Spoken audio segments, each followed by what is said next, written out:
Hi, my name's Terry, and I'm going to tell you my story. I'm going to be real, I'm going to be raw, and I've taken some notes, so I will have to grab them from time to time. I'm going to tell it while I'm doing my makeup, just as a nice distraction for myself. So, when I was a kid, I was addicted to sugar. I loved sugar. My mom would have to hide the sugar from me. So what I would do is I would go to my grandma's house, and I hated the cinnamon and butterscotch. I hated them, but I knew I wanted that sugar, so I would eat that anyway, just so I could have that sugar. I would eat I would take a spoon and stick it in the sugar bowl, and I would just eat straight sugar. I would take the hot Nesquik, whatever brand it was at the time, Nesquik Carnation. I would take a spoon and eat it straight out of the canister. Didn't make hot chocolate with it or chocolate milk with it. I would just eat it straight out of the canister. So as far as I can remember back, I've always been addicted to sugar. Even when there was no sugar at times, like in the 80s, everything was low fat, but I would eat sweet pickles because I wanted that sugar. Like I say, so truly, as far back as I can go in my memory, I've always loved and craved sugar. So fast forward to when I was 8, there was my dad. He had a heart attack, and he lived. He was 40, and my aunt, a few years before that, she had a heart attack when she was 36. So in my 8-year-old brain, I thought, okay, well, I'm going to die at 36, 38, so I might as well live it up and enjoy life. About that time, there was also a situation with somebody, and some things happened that shouldn't have happened. And so, so that kind of messed with my mind as a kid also. So whenever I got bigger and puberty set in, and I gained weight. And so gaining weight, it kind of fulfilled all of those things in my brain. One, it kind of fulfilled the fact that I was going to die when I'm 40 because I was getting fat. And I knew young age that being big would cause somebody to die. And also, it created this body of armor. So, by the beauty standards, skinny is beautiful. Well, I knew that I wasn't skinny, and so it was kind of a self-prophecy fulfilling thing. And so the fat became my suit of armor. Over the years, there were so many diets. My poor mom had me on so many things. Nutrisystem. I did lose weight on Nutrisystem. It was a good one. Weight Watchers. I think I was like the youngest kid. I wasn't technically on Weight Watchers, but mom did it, so she had me do it. I did Herbalife. It was like this shake that you had to drink. My whole life, I've done so many different diets. When I was 16, my very first job was actually at a bakery. Well, at that bakery, there were donuts. And so I would go back in the back room, and I remember ducking down and hiding and eating donuts. I would even take a clean spoon and scoop up the icing and take a bite of it, and then throw it in the sink to wash and take another bite. So when I say I was addicted to sugar, I truly mean I was addicted to sugar. Anyway, so then as I got older, there's been health issues as I've gotten older, which again, self-caused, because I was creating my problem, by eating what I was eating and eating how I was eating. I was causing myself to be obese, and I got PCOS. And when puberty set in, so, I gained some weight, had irregular periods, had the facial hair. I still have facial hair. My periods are, still irregular when I have them. So anyway, I had swelling in my ankles. Let's kind of go through it all. I had swelling. I had facial hair. I had a CPAP. I had blood pressure medication. I was depressed because I wasn't happy, even though I was on a slow self-termination pathway. I was still depressed about it. I didn't want to self-terminate, but the way I was living, it was a slow self-terminate. And so that's what I was living. A few years ago, let's see, did I cover everything? Health issues. So then August, let's see, well, in 2017, I decided I would try keto. I heard about it and thought, all right, why not? So I started watching some videos and educating myself. And I really liked it. I liked everything I read. I liked everything I heard about it. And started, like I said, watching some videos. I'm sure it's people that you all have watched yourself. And so started watching videos. And I think I was like 280 at that point. And so I lost 47 pounds. And so, great.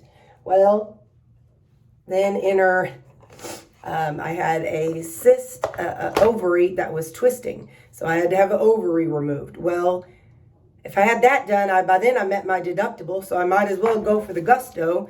And I had carpal tunnel in this hand surgery, and then carpal tunnel in this surgery on this hand, because I was a hairdresser in the past. So if you were a hairdresser, you get that pain. You get that pain from that repetitive movement.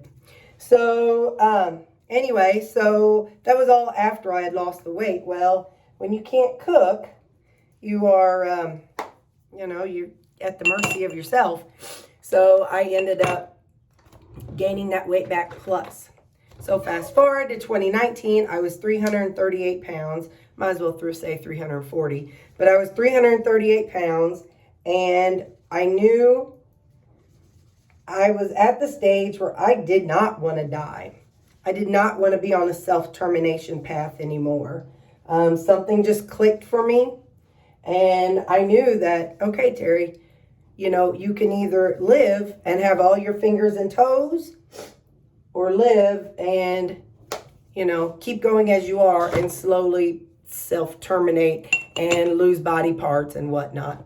So in 2019, August, I found keto again.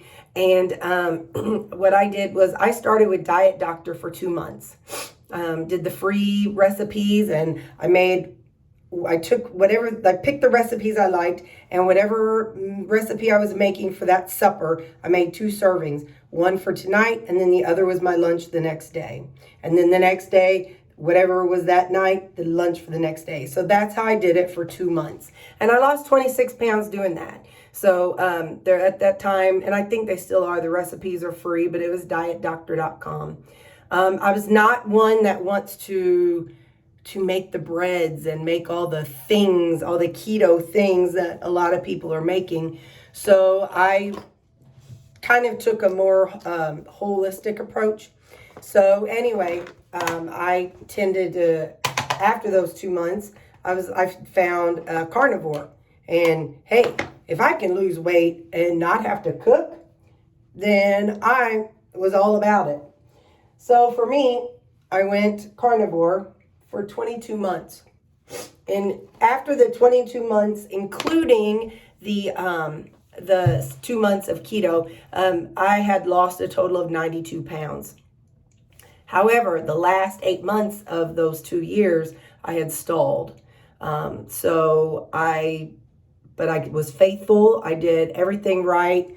I kept eating the meat, but there was no changes. So I decided, okay, time for a change. So at that stage, I started watching some more videos, and I come across Kim Howerton.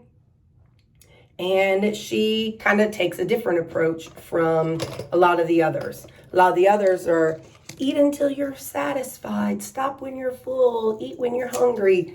Well, when you have a screwed up metabolism, you don't know when you're hungry. So I don't know when I'm hungry. I don't know when I'm full. I'm just messed up after, 37 years, 47 years, whatever, of eating what I wanted, when I wanted, all that sugar. I didn't even mention I used to go on binges, and my binges on a weekend, I would have 2 to 3 family size bags of chips, and I would have a couple cans of Pringles, and I would have a couple family size bags of candy, and I would have a jar of salsa, a jar of sour cream, and a thing of queso, all that on a weekend. Like within that, I'd leave home from work on Friday, pick it all up, and then by the time I went to bed Sunday, it was all gone. So that was how I lived. Like I said, I was definitely on a path for self-termination.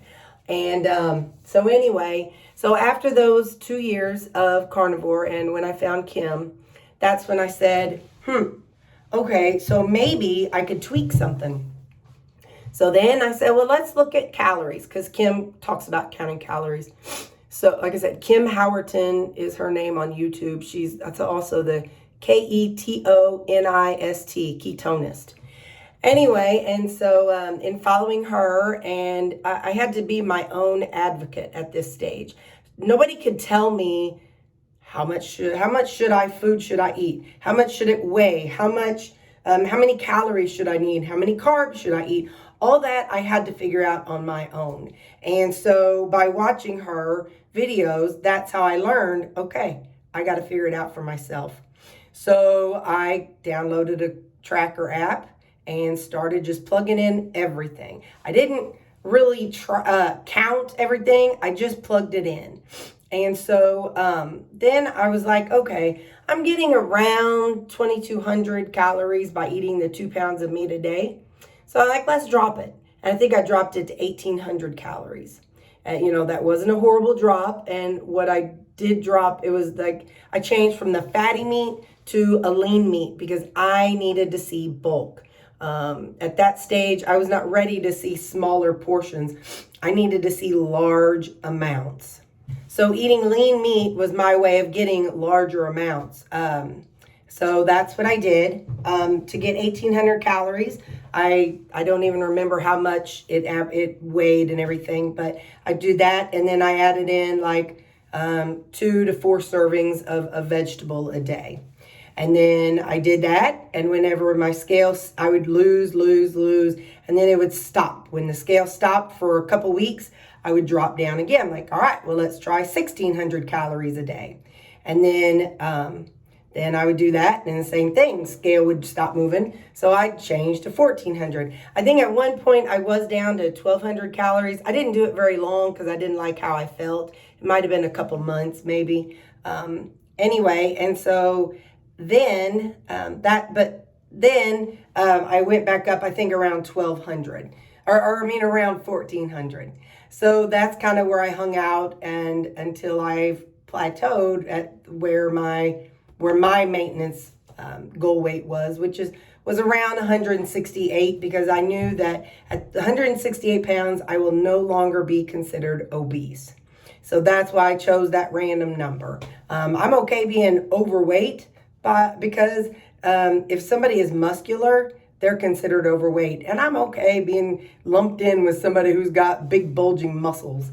So anyway, so that's kind of how that went. So as far as body dysmorphia, because my fat was my armor and my self-fulfilling prophecy, I would get panic attacks when I'd step on the scale, and the scale would get down to like to the next tens. I would get anxious. I would get nervous. Looking in the mirror, whenever I saw less fat on my body, again, because it was my suit of armor, my protection from being seen and noticed by people. As I saw it, I had a lot of trouble at first, because I didn't have that protection anymore from what I was trying to protect myself from. And so even now, sometimes when I look in the mirror, I get a little nervous. I look in the mirror and I'm like, oh boy, oh boy, what if somebody likes me? What if somebody approaches me? What if, I go back into that little kid mode whenever the situation happens. And anyway, so yeah. So I still battle that. So if you're somebody who deals with that kind of issue of, you gained weight as a self-protection, just because you lose the weight, that doesn't go away. So what else can I tell you? So now what I'm doing is I'm working on maintaining. I'm working on maintaining where I'm at. I'm working on learning to balance the calories. I'm not doing anything different. I personally have stayed meat focused the whole time because I knew I like how I feel when I'm heavy on the meat. I am no longer on blood pressure medicine. I'm no longer on the diuretics. I'm no longer on an antidepressant. I no longer have my CPAP. I've changed a whole lot of things in my life now.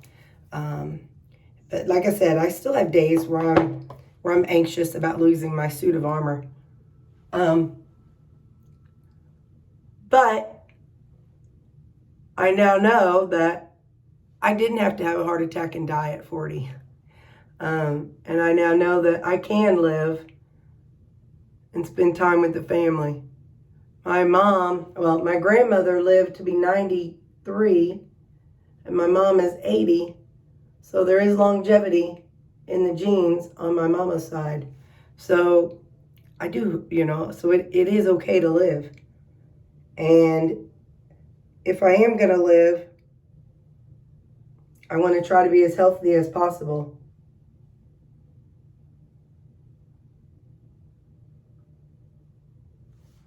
One thing I would like to work on is learning when I'm hungry and when I'm not hungry. That's not something I still do. Right now I eat by the clock. 8 o'clock in the morning, I eat my breakfast. Somewhere between 11 and 12, I eat my lunch. Then when I get home from work, sometime between 4:30 and 5:30, I eat my supper. Sorry about that. I don't eat snacks. I don't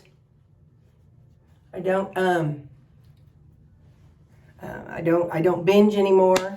I no longer have to look at myself in the mirror and be like, oh, Terry, you did it again. You did it again. I no longer have that guilt that I'm living with. No longer have that shame of going through the drive-thru and getting 2 value meals and eating both of them. So yeah, that's my story. And if I were to do it all over again, I would say just shop the outer aisles. Just start in the outer aisles, eat the meat, the vegetables, the cheese, the creams, all those things. Just eat them.